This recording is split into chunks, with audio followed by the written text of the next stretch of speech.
यहाँ पर NDA factor है। इसलिए नहीं कि एनडीए का कोई बड़ा नेता, आप तो कहेंगे भाजपा कोई नेता नहीं है, नीतीश थक गए तो एनडीए फैक्टर क्यों है? एनडीए फैक्टर इसलिए है क्योंकि लालू जी से जो वर्ग जो चाहता है कि किसी भी हालत में लालू का राज नहीं आना चाहिए, वो एनडीए में अपना ऑल्टरनेटिव देखता रहा है अभी तक। इसलिए एनडीए बहुत बड़ा फैक्टर है। इसलिए नहीं कि कोई एनडीए के लिए पॉजिटिव वोट है। यहां एनडीए के लिए पॉजिटिव वोट नहीं है, एनडीए के लिए लालू के अगेंस्ट का एक बड़ा वोटर है, जो कि ये देख रहा है कि कहीं ऐसा ना हो कि मैं जनसुराज को दूं तो लालू आ जाएगा।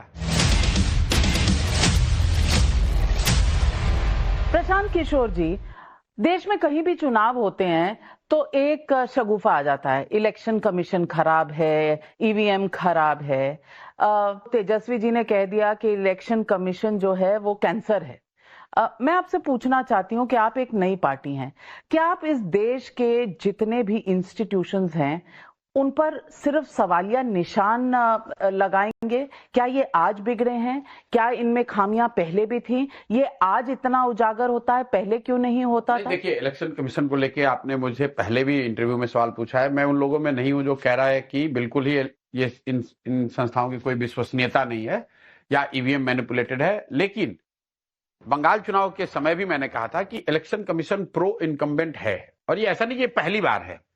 पहले भी जो लोग सरकार में रहे हैं उनको उनका फायदा मिलता ही है, लेकिन अभी ये थोड़ा ज्यादा ही दिखता है कि भाई सामने से, जैसे मैं आपको उपचुनाव की आपने बात करी ना, उस समय इलेक्शन कमीशन ने अभी एक बिहार के नजरिए से एक निर्णय निकाला कि छठ पर्व को देखते हुए यूपी में चुनाव बढ़ा दिए गए, उपचुनाव के। भाई छठ होता है बिहार में, आप हम लोग का चुनाव करा रहे हो छठ के 5 दिन के बाद, और यूपी में आप कह रहे हो कि छठ फेस्टिवल को देखते हुए 10 दिन और बढ़ा दिया जाए। क्यों? क्योंकि उस समय लोकसभा के चुनाव के बाद यूपी में झटका लगा था और उनको ज्यादा दिन प्रचार के लिए चाहिए थे वहां। ऐसी बातें होती हैं तो निश्चित तौर पर ऐसा लोगों को लगता है कि ये प्रो इनकम्बेंट हैं, और इसमें कहीं कोई दो मत नहीं है। दूसरी बात ईवीएम को लेकर है, मुझे लग रहा है कि वो एक बहस बेमानी है। अगर तो ईवीएम ठीक नहीं है तो विपक्षी दलों को, सबको, हम लोगों को कह देना चाहिए कि भाई जब तक नहीं हटाओगे तब तक चुनाव लड़ेंगे ही नहीं। ये नहीं कह सकते हैं कि जब जीत गए तो कह दिए ठीक है, और जब हार गए तो कह रहे ईवीएम खराब है। यार एक पोजीशन कोई ले लो, कैंसर है कि नहीं? नहीं, वो तो शब्द का प्रयोग है, तेजस्वी यादव का अपना तरीका है, मैं उस पर नहीं जाऊंगा। लेकिन इन संस्थाओं की विश्वसनीयता पर निश्चित तौर पर जनमानस में एक प्रश्न चिन्ह जरूर है। इन संस्थाओं की विश्वसनीयता के, इनकी कार्यशैली को लेकर ये तो सब जानते हैं कि भाई चुनाव का जो शेड्यूल है वो वैसे ही बनता है जैसे भाजपा चाहेगी। हम लोगों ने बंगाल में पहले कांग्रेस के हिसाब से पहले भी होता होगा, मैं पहले के जानता नहीं हूं, लेकिन इतना तो मैं कह ही सकता हूं कि अभी जो बन रहा है वो तो जो सरकार चाहेगी वैसे ही शेड्यूल बनेगा। वो अपने प्रचार में, आप बताइए बंगाल में सुनिए, let me be the devil's advocate. एक मिनट। एक और प्राइम मिनिस्टर कह रहे हैं 1 नेशन 1 पोल, दूसरी ओर आप बंगाल में चुनाव करा रहे हो तो 7 फेज में करा रहे हो, ये चिंता की बात नहीं है। एक एक जिले को 7 भाग में करा रहे हो, क्यों? क्योंकि आपको उस तरह से कंट्रोल करना है। तो जब इस तरह का एक्शन इलेक्शन कमीशन लेता है तो निश्चित तौर पर जनमानस को ये लगता है कि भाई ये प्रो इनकम्बेंट है। अभी जैसे मान लीजिए चीफ इलेक्शन कमीशन की नियुक्ति हुई है, अब सुप्रीम कोर्ट ने डिसीजन दिया कि सुप्रीम कोर्ट के चीफ जस्टिस उसके मेंबर होने चाहिए। अगले दिन सरकार ने कानून बना दिया। तो अगर चीफ इलेक्शन कमीशन को चुनने वाले में एक मोदी जी हैं और एक अमित शाह है, तो तीसरा व्यक्ति नविका कुमार हो चाहे राहुल गांधी हो, क्या फर्क पड़ेगा? तो वही तय होगा। राहुल गांधी और मेरा नाम एक साथ मत लीजिए, मैं बॉयकॉटेड हूं। नहीं, मैं ये कह रहा हूं कि जो 3 में जब आप अमित शाह और मोदी जी एक साथ है तो 2-1 में तो हमेशा वही होगा जो उनके मर्जी का है। तो कहीं ना कहीं इन बातों को, अगर चीफ जस्टिस वहां होते तो चीफ इलेक्शन कमीशन की विश्वसनीयता थोड़ी बढ़ती।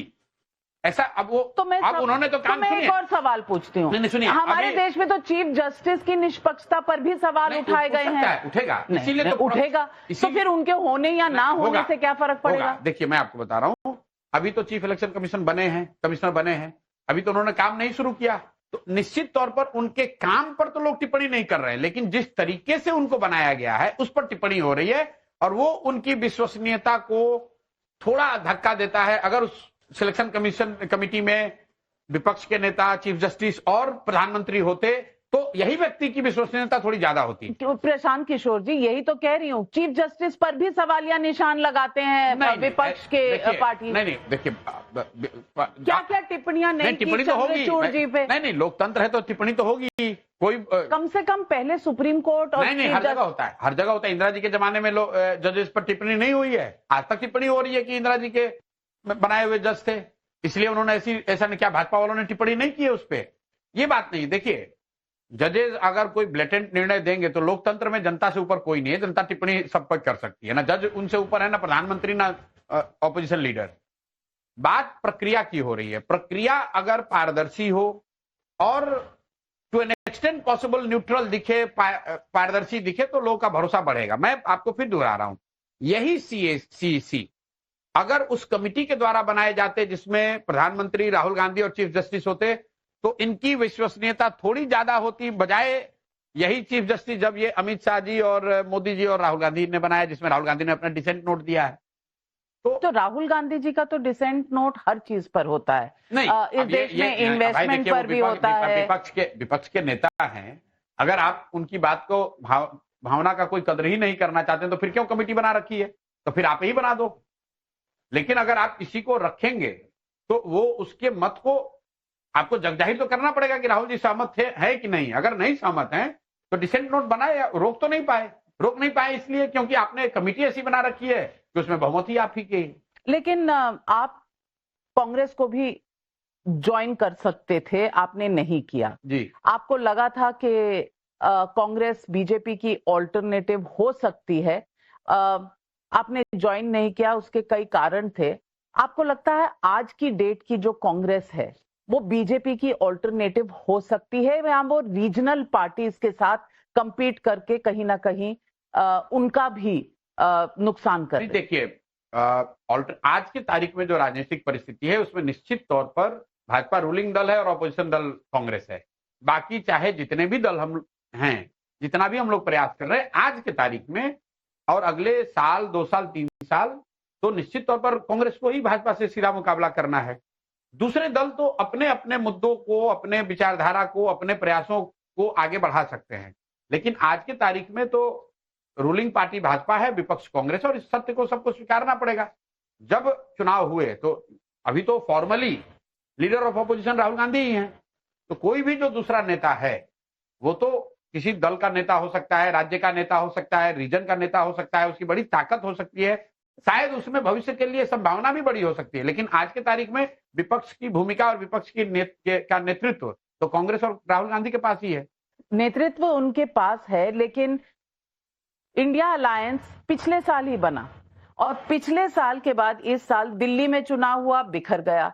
जो बातें राहुल गांधी और कांग्रेस ने केजरीवाल के बारे में कही हैं, आगे चलकर दूसरे राज्यों में दूसरों के बारे में कहेंगे, क्योंकि ममता बनर्जी ने भी तय कर दिया कि उनके साथ नहीं लड़ेंगी। आप मेरा व्यू इस पर पहले से जानती हैं, कई इंटरव्यू में मैं कहता हूं, इस तरह का कोई भी अलायंस बहुत सशक्त विपक्षी ऑप्शन नहीं बन सकता। ये तो चुनाव से पहले तुरंत में करा हुआ एक प्रयास था। कांग्रेस को अगर सशक्त विपक्ष बनना है तो कहीं ना कहीं उनको जमीन पर अपनी ताकत बढ़ानी होगी, वो राजनीतिक प्रयास करना होगा, वो नेतृत्व लेने के लिए नीचे जमीन पर खड़ा होना पड़ेगा। सिर्फ गठबंधनों को ऊपर नीचे बना लेने से, चुनाव लड़ने की कोई व्यवस्था बना लेने से आप सशक्त विपक्ष नहीं बन सकते हैं। आपने कहा बिहार का जितना भी पॉलिटिक्स है वो जाति पर आधारित होता है। मैंने नहीं कहा, ये आप कह रहे हैं। अभी तक इसी तरह चल रहा है। नहीं, बिहार में क्यों? तो यूपी में भी जाती है, आंध्र प्रदेश में भी जाती है, कर्नाटक में भी जाती है। तो ये तो देखिए, मीडिया का एक बायस आप लोगों ने बना दिया है दिल्ली में बैठ के कि बिहार में तो सब जाति पर ही होता है। वो का लिंगायत क्या कर्नाटक में महत्वपूर्ण नहीं है? क्या रेड्डी कम्मा आंध्रा में महत्वपूर्ण नहीं है? क्या पटेल और क्षत्रिय गुजरात में नहीं है? खाम क्या बिहार में बनाया गया था? भाई, जाति हर जगह महत्वपूर्ण है। सिर्फ बिहार को आप ये कह रहे हैं जैसे बिहार में तो सब कुछ जाति पर ही होता है। बिहार क्यों पिछड़ा है? यहाँ तो सब जाति पर ही होता है।